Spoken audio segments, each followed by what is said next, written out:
नमस्कार, आप देख रहे हैं पंजाब केसरी टीवी और मैं हूं आपके साथ दुशांत कुमार। संपूर्ण हिमाचल में सबसे पहले नजर डालते हैं अब तक की हेडलाइंस पर। खालिस्तानी झंडे के मामले पर बोले सीएम जयराम, हिमाचल में अलर्ट, मामले में गंभीर सरकार, जल्द आरोपी होंगे गिरफ्तार, पन्नू की बातों से प्रदेश का माहौल खराब नहीं होने देंगे। हिमाचल कांग्रेस अध्यक्ष प्रतिभा सिंह ने सरकार को दी नसीहत, कहा हल्के में ना ले पन्नू की धमकी, सतर्क रहने की जरूरत, सरकार तुरंत ले एक्शन, पन्नू हो गिरफ्तार।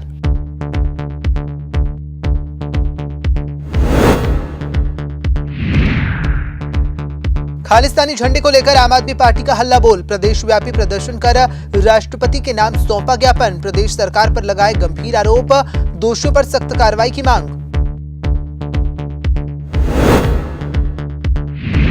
पहाड़ों पर बढ़ती गर्मी से भाखड़ा बांध का जलस्तर पिछले वर्षों की तुलना में 39 फीट अधिक, गोविंद सागर झील का जलस्तर बढ़कर हुआ 1657 फीट के पार, पंजाब, हरियाणा और राजस्थान को दिया जा रहा पानी।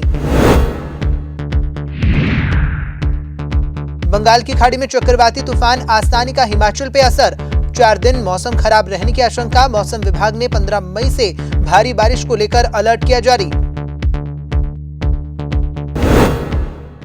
बुलेटिन की शुरुआत आज की सबसे बड़ी खबर के साथ। जी हां, आपको बता दें कि हिमाचल सरकार ने आज कर्मचारियों और अधिकारियों के लिए एक नया नोटिफिकेशन जारी कर दिया है। बता दें कि हिमाचल प्रदेश सरकार ने कर्मचारियों और अधिकारियों के तबादले पर पूर्ण प्रतिबंध लगा दिया है। केवल मुख्यमंत्री की मंजूरी के बाद अफसरों और कर्मचारियों के तबादले किए जाएंगे। मंगलवार को कार्मिक विभाग ने सभी तरह के तबादलों पर रोक लगा दी है। सभी प्रशासनिक सचिवों, विभागीय अधिकारियों, मंडलायुक्तों और जिला उपायुक्तों को इसको लेकर निर्देश भी जारी कर दिए गए हैं। कांगड़ा जिला पहुंचे मुख्यमंत्री जयराम ठाकुर ने ज्वाली विधानसभा क्षेत्र को करोड़ों रुपयों की सौगात दी। इस दौरान मुख्यमंत्री जयराम ठाकुर ने पत्रकारों से बातचीत में विधानसभा के गेट के बाहर खालिस्तान के झंडे लगाने की घटना को गंभीरता से लिए जाने की बात कही। उन्होंने कहा कि जिनके द्वारा भी इस घटना को अंजाम दिया गया है उन्हें बख्शा नहीं जाएगा। वहीं मुख्यमंत्री जयराम ठाकुर ने कहा कि हिमाचल में अलर्ट जारी किया गया है ताकि कहीं भी अप्रिय घटना ना घटित हो। वहीं मुख्यमंत्री ने पन्नू की बातों से प्रदेश का माहौल खराब नहीं होने देने का दावा भी किया। हमने ऐसे ही पहले से इस सारी चीज़ को लेकर के कह दिया है कि हमने जो घटना भी विधानसभा के गेट के बाहर वहाँ पर खालिस्तान के नारे लिखने वाली जो घटित हुई है उसको बहुत गंभीरता से लिया है और हम उन लोगों की तलाश में हैं और उनको खोज करके निकालेंगे और उसके पश्चात जो कार्रवाई कानून के मुताबिक सख्त कार्रवाई उनके खिलाफ की जा सकती है वो करेंगे। और दूसरी बात को लेकर के हमने ये भी तय किया कि हमने हिमाचल प्रदेश में अलर्ट भी जारी कर दिया है। उसके हिसाब से यही सारी चीज़ों को लेकर के कि ऐसी अप्रिय घटना कहीं भी घटित ना हो, इस बात को सुनिश्चित करने के लिए अलर्ट पे हमने हिमाचल प्रदेश को पुलिस को कहा है। और ऐसे में हमारी ओर से अब आने वाले समय के लिए अब और भी ज़्यादा गंभीरता से तैयारी की दृष्टि से रहेगा कि एक सौहार्दपूर्ण माहौल को हिमाचल प्रदेश में खराब होने से रोका जाए, बचाया जाए, ऐसा हमारा प्रयत्न हमेशा रहेगा। और मैं इतना ही कहना चाहता हूं कि जो ताकतें इस तरह की ये घटनाओं को अंजाम देने की कोशिश कर रहे हैं वो सफल नहीं हो। विपक्ष कह रहे हैं कि 48 घंटे बीत जाने के बाद अभी तक कोई गिरफ्तारी नहीं है। देखिए, उनके कहने से कुछ नहीं होता है। घटना घटित हुई है और उसको हमने गंभीरता से लिया है। हम उस पर कार्रवाई कर रहे हैं, SIT कॉन्स्टिट्यूट कर दी है। हमारी टीम जो है वो आगामी कार्रवाई के लिए बहुत जल्दी जो है वो उसके करीब पहुंची है। सर, पन्नू ने आज एक बार फिर से एक पत्र जारी किया है कि जैसे पंजाब में हमला हुआ है वैसे शिमला में हमला है और मुख्यमंत्री जयराम ठाकुर इस पर जांच ना करवाएं तो क्या करेंगे? देखिए, पन्नू की बात को लेकर के मैं हर बात पर कहना मैं उचित नहीं समझता हूँ। वो इन सारी चीज़ों को जिस प्रकार से एक स्वरूप देने की कोशिश कर रहे हैं उससे एक माहौल खराब करने की कोशिश है, लेकिन उनके कहने पर माहौल खराब नहीं होने देंगे। हिमाचल के धर्मशाला विधानसभा परिसर के बाहर खालिस्तानी झंडे लगाने के बाद अब मुख्यमंत्री जयराम ठाकुर को मिली धमकी का ऑडियो वायरल होने का मामला गर्मा गया है, जिसको लेकर कांग्रेस ने सरकार को इसे गंभीरता से लेने और कार्रवाई की मांग की है। वहीं प्रदेश कांग्रेस अध्यक्ष सांसद प्रतिभा सिंह ने विदेश में बैठे खालिस्तानी समर्थक गुरपतवंत पन्नू की ऑडियो टेप में प्रदेश को दी गई धमकी पर चिंता जताते हुए कहा है कि राज्य सरकार को तुरंत इस पर ठोस कार्रवाई करनी चाहिए और उसे गिरफ्तार करना चाहिए। बहुत ही गंभीर बात है, इसको गंभीरतापूर्वक सरकार को भी लेना चाहिए। ये बात कोई आज ही नहीं उठी, पहले भी 1 साल पहले भी ये बात उठी थी और उन्होंने उस वक्त भी हिमाचल को लेकर कुछ इस तरीके की टिप्पणी की, इस तरीके की आवाज उठाने का प्रयास किया और 1 साल के बाद दोबारा उन्होंने ये कहा था कि हम रिज मैदान पर आकर खालिस्तान के झंडे लगाएंगे। तब भी हमारी सरकार ने कोई कदम नहीं उठाए और ना ही वो लोग सचेत हुए, ना उन्होंने अपनी खुफिया एजेंसी को सतर्क किया कि आप इस विषय में देखो क्या हो रहा है, क्या कार्य सरकार के द्वारा क्या कदम उठाए जाए। और आज आप देख रहे हैं कि पिछले 2-4 दिन पहले इन्होंने विधानसभा में धर्मशाला में जाकर वहां पर भी झंडे लगाए। तो इतनी चेतावनी आने के बावजूद भी सरकार क्या सोई हुई है? क्या उनके को इस बात को वो गंभीरता पूर्वक नहीं ले रहे हैं? तो मैं आज आपको ये कहना चाहती हूँ, हिमाचल प्रदेश की बात है, हमें इसके बारे में बहुत सतर्क होने की आवश्यकता है। मैं सरकार से भी अपील करती हूँ कि आपने इस विषय को गंभीरता पूर्वक लेना है। ऐसा ना हो कि कुछ बड़ा हादसा हो जाए और हम बाद में उसका पछतावा करें। उससे पहले सतर्क होने की हमको आवश्यकता है और इस विषय के ऊपर सोच मनन करने की जरूरत है। प्रधानमंत्री की बात है, आप सब जानते हैं कि कितना दावा करते हैं प्रधानमंत्री जी, कितनी बात कहते हैं कि मेरा 36 इंच का सीना है, मैं किसी भी चीज का मुकाबला करने में सक्षम हूँ। इस तरीके की बात नरेंद्र मोदी जी ने कही है। मैं उनसे पूछना चाहती हूँ कि आपको एक आदमी पन्नू जो कि अपने आप को खालिस्तान का कहता है, वो इस तरीके की थ्रेट दे रहा है, इस तरीके की धमकियां दे रहा है, इस तरीके के वारदात कर रहा है, तो क्यों नहीं इनका इतना बड़ा तंत्र होने के बावजूद भी वो उस व्यक्ति तक क्यों नहीं पहुंच पा रहे और क्यों नहीं उसको गिरफ्तार करके यहाँ ला रहे और उस पर कार्रवाई करनी चाहिए, उस पर सोच करना चाहिए, उस पर मनन करना चाहिए। बहुत बड़ा नुकसान हो जाए देश का और प्रदेश का, इस विषय में इन सरकारों को सोचना चाहिए। बीजेपी की सरकार केंद्र में भी है, मोदी जी इस विषय में सोचे। बीजेपी की सरकार हिमाचल प्रदेश में भी है, वो उनको भी सतर्क होने की आवश्यकता है। अगर उनके पकड़ से बाहर है ये बात, तो उनको प्राइम मिनिस्टर ऑफिस को सचेत करने की जरूरत है कि वहां भी इस बात तक पहुंचाए और कहे कि हिमाचल प्रदेश को इस तरीके से थ्रेट्स मिल रहे हैं, वो बार बार कई झंडे लगा रहे हैं, कई इस तरीके का प्रदर्शन कर रहे हैं और ये बात भी कोई किसी से छिपी नहीं है। वो इस जो आज खुलासा हुआ है उस बात का, वो कह रहे हैं कि आप पार्टी जिसको ये बड़ा भारी एक समझते हैं कि बड़ी गरीब पार्टी है और हम गरीब लोगों को इसमें जोड़ रहे हैं, हम राजनीति से जोड़ रहे हैं ताकि गरीब लोग आगे बढ़ सके। पर आज मैं ये कहना चाहती हूँ कि ये कोई गरीब पार्टी नहीं है। जिस तरीके से पैसा खर्च रहे हैं, जिस तरीके से ये लोगों को बार बार कह रहे हैं कि हम लोग अब पंजाब को जीत कर आए हैं, अब हिमाचल में हमारी जीत होगी, इस तरीके से बात कर रहे हैं। जिनको ये लुभाने की कोशिश कर रहे हैं उनको भी पैसे के द्वारा अपनी ओर खींचने का प्रयास कर रहे हैं। तो हम ये पूछना चाहते हैं कि पैसा आम आदमी के पास आया कहाँ से, है ना? अगर वो पंजाब को जीतकर हिमाचल प्रदेश में भी बात करते हैं कि अब हमारी चुनाव होने जा रहे हैं, उसमें हम भी सक्रिय होके उसमें काम करेंगे, अपनी पार्टी को उभारेंगे, तो ये कोई छोटी मोटी बात नहीं है। एक पार्टी को खड़ा करना, कैंडिडेट्स को लाना, उनको फाइनेंशियली हेल्प करना, तो मैं समझती हूँ कि इस तरीके की जो इनको आर्थिक इनकी मजबूती हुई है, उसमें मुझे लगता है कि इसमें बहुत बड़ा हाथ खालिस्तान का भी है। जो ये पन्नू व्यक्ति है जो खालिस्तान के बिहाफ पे बात करता है, उसको वो लोग शायद इनकी फंडिंग कर रहे होंगे और इसी तरीके से इन्होंने जो अशांति फैलाने का प्रयास किया है, वो बहुत ही दुखद घटना है और बहुत ही चिंताजनक बात है। हिमाचल प्रदेश में खालिस्तानी झंडे को लेकर अब राजनीतिक माहौल गरमाने लगा है। जी हां, आपको बता दें कि हिमाचल प्रदेश में खालिस्तानी और बिगड़ती कानून व्यवस्था को लेकर आज आम आदमी पार्टी ने भी प्रदेश भर में प्रदर्शन किया। हिमाचल की कानून व्यवस्था को लेकर आम आदमी पार्टी ने जयराम सरकार पर आरोप लगाए, साथ ही विधानसभा भवन के गेट पर खालिस्तानी झंडे लगाए जाने को और पुलिस पेपर लीक मामले पर राज्यपाल से प्रदेश की भाजपा सरकार को बर्खास्त कर राष्ट्रपति शासन लागू करने की मांग की और प्रदेश भर में राष्ट्रपति के नाम ज्ञापन भी सौंपा गया। आप इन तस्वीरों में देख सकते हैं कि किस तरह से हिमाचल प्रदेश के अलग अलग जिलों में आज प्रदर्शन किया गया। वहीं मंडी, बिलासपुर, नाहन में भी कार्यकर्ताओं ने जमकर प्रदेश सरकार के विरोध में नारेबाजी की। आप कार्यकर्ता इस दौरान प्रदेश सरकार पर गंभीर आरोप लगाते नजर आए। इस दौरान आम आदमी पार्टी ने खालिस्तानी झंडे को लेकर मामले में सरकार से जल्द आरोपियों की गिरफ्तारी करने की मांग की और उन पर सख्त से सख्त कार्रवाई करने की बात कही।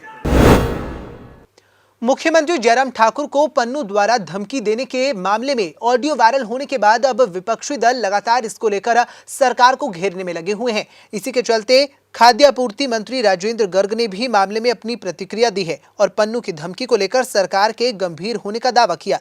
उन्होंने धर्मशाला विधानसभा परिसर में रात के अंधेरे में खालिस्तानी झंडे लगाए जाने की निंदा की और मामले में एसआईटी गठित कर जल्द आरोपियों के गिरफ्तार होने की बात कही। पन्नू जो धमकियां दे रहा है, सरकार उसके प्रति गंभीर है और हाल ही में जो धर्मशाला के अंदर रात के अंधेरे में उन्होंने जो कृत्य किया वह बहुत ही निंदनीय है और सरकार जो है उसके प्रति जो है पूरी मुस्तैदी के साथ पुलिस विभाग को उस काम में लगाया है और एसआईटी गठित करके जो है उसकी तह तक जाने का काम चला हुआ है। जल्दी ही इसके परिणाम सामने आएंगे और हिमाचल प्रदेश के अंदर किसी भी ऐसी देशद्रोहिता की बात को सहन नहीं किया जाएगा और ऐसी ताकतों को जो है मुंह तोड़ जवाब दिया जाएगा और हमारी सरकार इसके प्रति सतर्क है। जितने भी हमारे बॉर्डर एरिया है सब उसमें अलर्ट किया गया है ताकि किसी प्रकार की कोई ऐसी घटना यहाँ उसको अंजाम ना मिल सके। इस प्रकार की पूरा इंतजाम सरकार के द्वारा पुलिस विभाग के माध्यम से किए गए हैं। देखिए, ऐसा है कि कांग्रेस जो है इसको एक राजनीतिक रोटियां सेकने का प्रयास कर रही है, लेकिन उससे कांग्रेस को कुछ हासिल होने वाला नहीं है। ये देश हित का मुद्दा है, प्रदेश हित का मुद्दा है और अगर किसी ने इस प्रकार की कोई शरारत की है तो उसके लिए सरकार जो है गंभीर है और उसमें सख्ती के साथ जो है ऐसी जो ताकतें हैं उनके साथ सरकार निपटेगी। और जब से आपकी सरकार पंजाब के अंदर बनी है तब से ही ये सारी गतिविधियां जो हैं वो जोर पकड़ रही हैं और वो आज हम देख रहे हैं मोहाली में भी कोई विस्फोट हुआ। देखिए, तो विपक्ष का एक रटा रटाया एक मुद्दा है। मुख्यमंत्री जी को इस्तीफ़ा देने की क्या आवश्यकता है, इस मांग करने की क्या आवश्यकता है। मुख्यमंत्री पूरी ताकत के साथ प्रदेश के विकास को आगे बढ़ा रहे हैं, पूरी ताकत के साथ आगे बढ़ा रहे हैं। कांग्रेस को ये विकास पच नहीं रहा है। कांग्रेस ने सत्ता का सुख भोगा है और सत्ता से विमुख वो ज़्यादा समय नहीं रह सकती, इसलिए तड़फ रही है और इसलिए अनर्गल बातें जो है प्रचारित कर रही हैं, उससे उनको कुछ नहीं मिलने वाला है। हमारी सरकार ने, प्रदेश की सरकार हो चाहे केंद्र की सरकार है, डटकर काम किया है, डटकर काम कर रहे हैं और काम के आधार पर फिर से हमारी सरकार प्रदेश के अंदर बनेगी, ये मैं कहना चाहता हूँ। तपोवन धर्मशाला विधानसभा परिसर के बाहर लगे खालिस्तानी झंडे के बाद अब प्रदेश की सीमाओं पर पुलिस का पहरा नजर आ रहा है। जी हां, आपको बता दें कि प्रदेश की सीमाओं को सील कर दिया गया है। इसी कड़ी में जिला चंबा के तूनुहट्टी व लाहड़ू सीमा को भी पुलिस ने सील कर दिया है। यहां पुलिस टीमों को हाई अलर्ट पर रखा गया है। वहीं बम निरोधक दस्ते को चंबा में रखा गया है ताकि किसी प्रकार की संदिग्ध वस्तु पाए जाने पर बम निरोधक दस्ते की मदद ली जा सके। इसके साथ पर्यटन नगरी डलहौजी के होटलों, गेस्ट हाउस, होम स्टे व लॉज में भी पुलिस द्वारा जांच की जा रही है। बता दें कि जिला चंबा की सीमा पंजाब से सटी होने के चलते जिला संवेदनशील क्षेत्र की श्रेणी में आंका जाता है, जिसके चलते जिले में आने वाले हर व्यक्ति की भी जांच की जा रही है। हाल ही समय में जो कुछ चिंताजनक घटनाएं हुई हैं प्रदेश में, उसकी मद्देनजर रखते हुए जिला चंबा की जो सीमावर्ती इलाके हैं, जो हमारी बॉर्डर्स हैं, इंटर डिस्ट्रिक्ट बॉर्डर्स हैं, इंटर स्टेट बॉर्डर्स हैं, उन पे जो है सख्ती बढ़ा दी गई है, उन पे चौकसी रखी जा रही है। जो हमारे बैरियर्स हैं उनको स्ट्रेंथन किया गया है और उनको निर्देश दिए गए हैं कि चंबा में आने जाने वाली गाड़ियों पे नज़र रखी जाए, उनकी चेकिंग हो। कोशिश हमारी यही है कि जिला चंबा में सुरक्षा व्यवस्था बनी रहे, कानून व्यवस्था बनी रहे और सब सिचुएशन शांतिप्रिय रहे।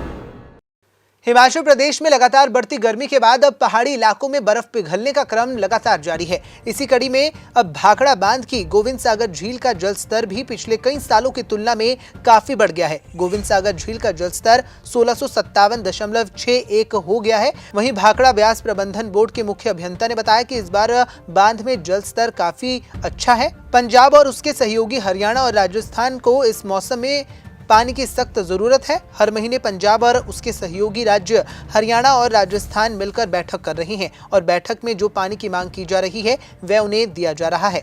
ਚਲੋ ਅੱਜ ਦਾ ਜਿਹੜਾ ਭਾਖੜਾ ਡੈਮ ਦਾ ਲੈਵਲ 1557.61 ਹੈ, ਜਿਹੜਾ ਕਿ ਪਿਛਲੇ ਸਾਲ ਅੱਜ ਦੀ ਡੇਟ ਤੇ 1518.84 ਸੀਗਾ ਤੇ ਐਵਰੇਜ ਲੈਵਲ ਜਿਹੜਾ ਅੱਜ ਦੀ ਡੇਟ ਤੇ ਜਿਹੜਾ ਭਾਖੜੇ ਦਾ 1532.56 ਹੁੰਦਾ ਤੇ ਇਸ ਤਰ੍ਹਾਂ ਅਸੀਂ ਦੇਖ ਸਕਦੇ ਹਾਂ ਕਿ ਸਾਡਾ ਜਿਹੜਾ ਭਾਖੜਾ ਡੈਮ ਦਾ ਜਿਹੜਾ ਰਿਜ਼ਰਵਾਇਰ ਦਾ ਲੈਵਲ ਹੈ ਉਹ ਸਾਡਾ ਪਿਛਲੇ ਸਾਲ ਦੇ ਨਾਲੋਂ ਕਾਫੀ ਕੰਫਰਟੇਬਲ ਹੈਗਾ ਤੇ ਅੱਜ ਦੀ ਡੇਟ ਦੇ ਸਾਡੇ ਕੋਲੇ 23% ਜਿਹੜੀ ਇਹਦੀ ਲਾਈਵ ਕਪੈਸਿਟੀ ਅਵੇਲੇਬਲ ਹੈ, ਜਦੋਂ ਕਿ ਪਿਛਲੇ ਸਾਲ 12% ਸੀ ਤੇ ਐਵਰੇਜ 15% ਹੁੰਦੀ ਹੈ। ਸੋ ਦੇਖੋ ਸਾਡੇ ਸਟੇਟਾਂ ਦੀ ਜਿਹੜੀ ਡਿਮਾਂਡ ਹੈ ਉਹ TCM ਦੀ ਇੱਕ ਮੀਟਿੰਗ ਮੰਥਲੀ ਮੀਟਿੰਗ ਹੁੰਦੀ ਹੈ ਸਾਰੇ ਸਟੇਟਾਂ ਦੇ ਨਾਲ, ਜਿੱਥੇ ਉਹਨਾਂ ਦੇ ਚੀਫ ਇੰਜੀਨੀਅਰਸ ਆਪਣੀ ਡਿਮਾਂਡ ਦਿੰਦੇ ਆ ਤੇ ਉਹ ਕਮੇਟੀ ਜਿਹੜੀ ਡਿਮਾਂਡ ਨੂੰ ਅਪਰੂਵ ਕਰਦੀ ਆ ਔਰ ਜਿੰਨੀ ਵੀ ਸਟੇਟਾਂ ਨੇ ਡਿਮਾਂਡ ਜਿਹੜੀ ਲਿਖਾਈ ਸੀ ਸਾਡੇ ਕੋਲੇ ਆਪਣੀ ਦਿੱਤੀ ਆ ਵੀ ਸਾਨੂੰ ਇਸ ਪੀਰੀਅਡ ਦੇ ਵਿੱਚ ਚਾਹੀਦੀ ਆ, ਉਹ ਸਾਰੇ ਦੀ ਸਾਰੀ ਜਿਹੜੀ ਆ ਉਹ ਮੰਨ ਲਈ ਗਈ ਆ ਤੇ ਕਿਉਂਕਿ ਸਾਡੇ ਪਿਛਲੇ ਸਾਲ ਦੇ ਨਾਲੋਂ ਡੈਮਾਂ ਦੇ ਵਿੱਚ ਪਾਣੀ ਠੀਕ ਹੈਗਾ ਤੇ ਸਾਡੇ ਵੱਲੋਂ ਕੋਈ ਡਿਮਾਂਡ ਨੂੰ ਪੂਰੀ ਕਰਨ 'ਚ ਕੋਈ ਔਖ ਨਹੀਂ ਆ ਰਹੀ ਤੇ ਅਸੀਂ ਦੇ ਰਹੇ ਹੈਗੇ ਸਰ। ਤੇ ਨੰਗਲ ਹਾਈਡਲ ਚੈਨਲ ਫੁੱਲ ਜਾਰੀ ਹੈ? ਹਾਂਜੀ, ਨੰਗਲ ਹਾਈਡਲ ਚੈਨਲ ਪੂਰੀ ਚੱਲ ਰਹੀ ਹੈਗੀ ਤੇ ਆਉਣ ਵਾਲੇ ਦਿਨਾਂ ਦੇ ਵਿੱਚ ਅਨੰਦਪੁਰ ਸਾਹਿਬ ਹਾਈਡਲ ਚੈਨਲ ਵੀ ਚੱਲੇਗੀ। बंगाल की खाड़ी में चक्रवाती तूफान आसानी का असर अब हिमाचल प्रदेश की पहाड़ियों पर भी दिखने लगा है। जी हां, आपको बता दें कि बीते 24 घंटों के दौरान बारिश और ओलावृष्टि प्रदेश में दर्ज की गई है और आगामी 4 दिनों तक प्रदेश में मध्य और ऊंचाई वाले क्षेत्रों में मौसम खराब रहने की संभावना भी मौसम विभाग ने जताई है। मौसम विभाग की माने तो बंगाल की खाड़ी में आए चक्रवाती तूफान आसानी की वजह से बारिश और ओलावृष्टि हो रही है और 11 से 14 मई तक मध्य ऊंचाई वाले कुछ हिस्सों में बारिश की संभावना है। वहीं मैदानी इलाकों में भी इस दौरान मौसम साफ रहेगा, जबकि 15 मई से भारी बारिश और ओलावृष्टि को लेकर मौसम विभाग ने अलर्ट जारी किया है। इस घंटे में जो थंडरस्टॉर्म एक्टिविटी हुई है और कुछ जिलों में हेल स्टॉर्म भी हुई है, वो मुख्यतः ये था कि पश्चिम विक्षोभ के साथ साथ में जो साइक्लोन आसानी है उसका भी कुछ असर रहा और एक्टिविटी को इन्हांस कर दिया। अगले आने वाले 2 से 3 दिनों में बीच बीच में जो है थंडरस्टॉर्म एक्टिविटी और हल्की बारिश हो सकती है, लेकिन 15 तारीख के बाद जो है फिर से एक पश्चिम विक्षोभ जो है अप्रोच कर रहा है प्रदेश में, तो उसके आने से प्रदेश में फेयरली वाइड स्प्रेड रेनफॉल और जो है स्नोफॉल होने की चांसेस हैं। जो हायर एरियाज़ हैं वहाँ पे स्नोफॉल भी हो सकता है और इस स्पेल में संभावना ये भी है कि scatter to fairly wide spread जो है थंडर स्टॉर्म्स और हेल स्टॉर्म भी आ सकता है। तो ये एक ऐसा स्पेल रहेगा जो कि एक्टिविटी जो होगा इस स्पेल का थोड़ा सा मॉडरेट होगा तो और वाइड स्प्रेड जैसा रहेगा। तो उसके लिए हमें थोड़ा प्रिकॉशन लेना है, खासकर जो एग्रीकल्चर एक्टिविटीज़ हैं उनको थोड़ा देखना पड़ेगा। ऊना जिला में 16 मई को माता चिंतपूर्णी की जयंती मनाई जाएगी। इस दौरान पंडितों ने श्रद्धालुओं से एक खास अपील की है। आपको बता दें कि इस दौरान मंदिर में जहां खास तौर पर फूलों के साथ सजाया जाएगा, वहीं हवन यज्ञ कर भंडारे का आयोजन भी किया जाएगा। लेकिन इस दौरान माता चिंतपूर्णी के दर्शन करने आने वाले श्रद्धालुओं के लिए पुजारी वर्ग ने एक खास अपील की है और श्रद्धालुओं से मंदिर में केक न लाने का आह्वान भी किया गया है। पुजारियों का कहना है कि माता को केवल लड्डू, हलवा और पूरी का ही भोग लगाएं और मंदिर में केक न लेकर आएं। मेरी माँ के सभी भक्तों से जो देश विदेश में बसे हैं, 16 मई को दिन सोमवार को माँ की जयंती, जिसे हम जन्मदिन भी कह सकते हैं, माँ का हवन 24 घंटे होगा। तो मेरी माँ के भक्तों से प्रार्थना है कि उस दिन आप कोई भी केक नाम की पेस्ट्री या केक ये लेके ना, क्योंकि माँ छिन्नमस्ता चिंतपूर्णी हलवा, ड्राई फ्रूट, फल फ्रूट से बहुत खुश होते हैं। तो मेरी माँ के सभी भक्तों से ये प्रार्थना है कि कोई भी ये चीज़ बना के माँ के दरबार में ना लेके आए और माँ चिंतपूर्णी छिन्नमस्ता का के आशीर्वाद ले, माँ सभी की मनोकामना पूरी करे। मैं माँ के मंदिर से, माँ के दरबार से आपके लिए एक मंत्र बोल रहा हूँ, जो माँ चिंतपूर्णी छिन्नमस्ता आपको इसका भरपूर फल दे। सर्वमंगल मंगले शिवे सर्वार्थ साधिके शरण्य त्र्यंबके गौरी नारायण। मेरा फिर माँ के भक्तों से ये प्रार्थना है कि जो देश विदेश में बसे हैं वो केक, नाम, पेस्ट्री ये कोई भी चीज़ लेके माँ के दरबार में, माँ हलवा, ड्राई फ्रूट और फल फ्रूट इनसे बहुत खुश होते हैं, लड्डुओं के भोग से बहुत खुश होते हैं। तो ये लेकर आइए। जय माँ, जय जय माँ, जय माँ। संपूर्ण हिमाचल में फिलहाल इतना ही। मुझे दीजिए इजाजत और देखते रहिए पंजाब केसरी टीवी। नमस्कार।